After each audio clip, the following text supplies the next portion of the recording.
Shalom. First and foremost, I want to give all praises, honor, and glory to Yahweh, Bahasham, Yahushai, Bahasham, Recha Kodesh. Double honors to the elders and the apostles of Great Millstone, and peace and blessings to the elect. And today we're going to go into the book of 2 Chronicles, the 3rd chapter.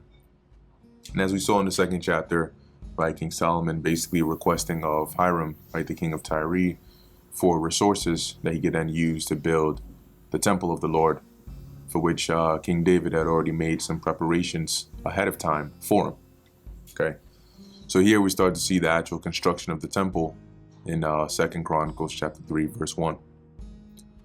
Then Solomon began to build the house of the Lord Yahweh at Jerusalem in Mount Moriah, where the Lord Yahweh appeared unto David his father, in the place that David had prepared, in the threshing floor of Ornan the Jebusite.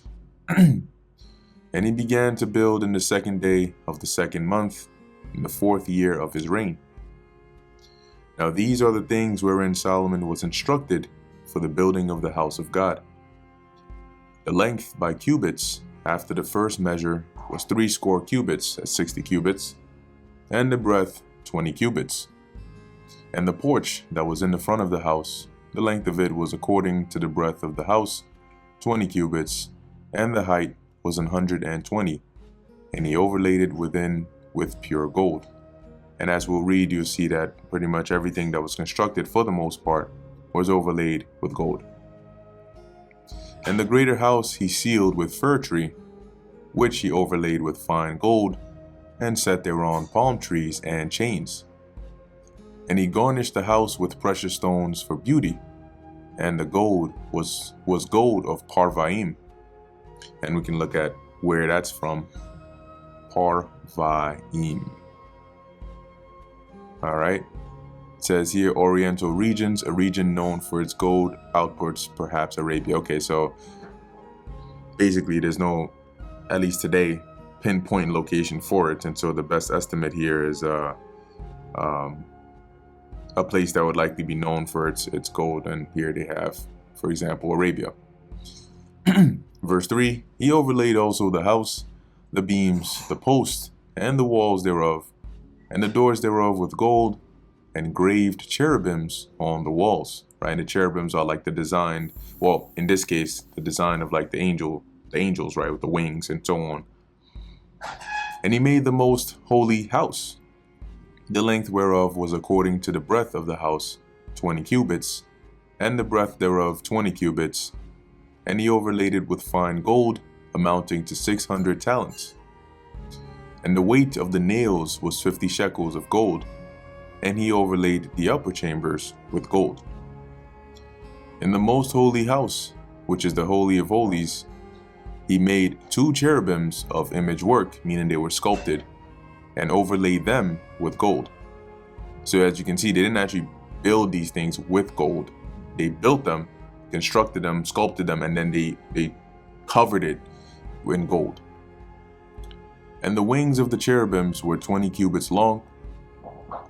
One wing of the one cherub was 5 cubits, reaching to the wall of the house, and the other wing was likewise 5 cubits, reaching to the wing of the other cherub. And the one wing of the other cherub was 5 cubits, reaching to the wall of the house, and the other wing was 5 cubits also, joining to the wing of the other cherub. And like I said, we covered this in the book of Kings, where there's a bit more visuals, right, on these things. And you can also just look up, there are some people that have done their best to put together like a 3D model design of, based on the description we see here, what this building would have looked like. The wings of these cherubims spread themselves forth 20 cubits, and they stood on their feet. Their faces were inward. So you can imagine them likely like facing each other. And he made the veil of blue and purple and crimson and fine linen, and wrought cherubims thereon, being the design that was on the veil was of cherubims.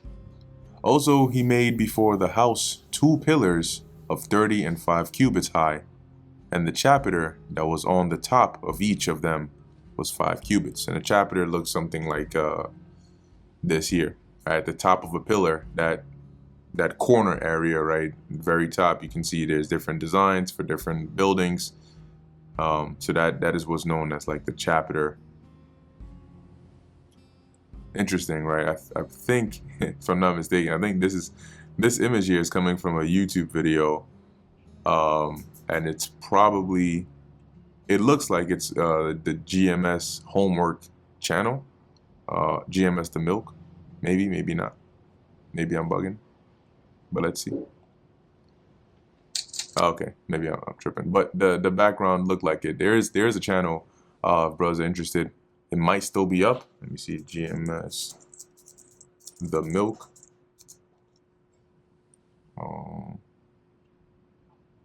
Or is it GMS homework? It's either GMS home. There we go, GMS homework. And you know, I found this channel years ago, but it has a lot of good quality stuff on here. You know, like you can go to the videos and there's a lot of like assignments. You know, if you have new members that join your camp, you can sort of have them like, okay, read this book, and then there's some good questions on here as well, you know, to sharpen brothers up. But very useful channel here. So I guess this isn't from there, but the design kind of looked similar. Anyway, you now know what a chapter looks like if you didn't before. So back in 2 Chronicles chapter 3, verse 16.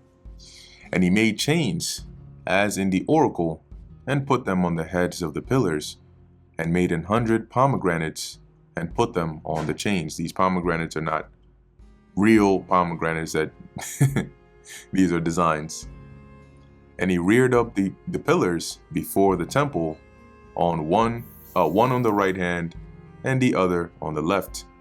And he called the name of that on the right hand Jachin, and the name of that on the left Boaz.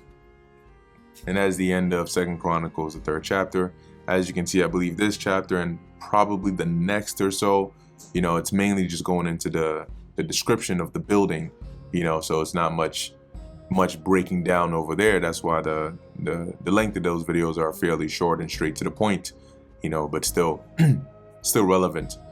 So with that, Lord willing, this was edifying to the elect.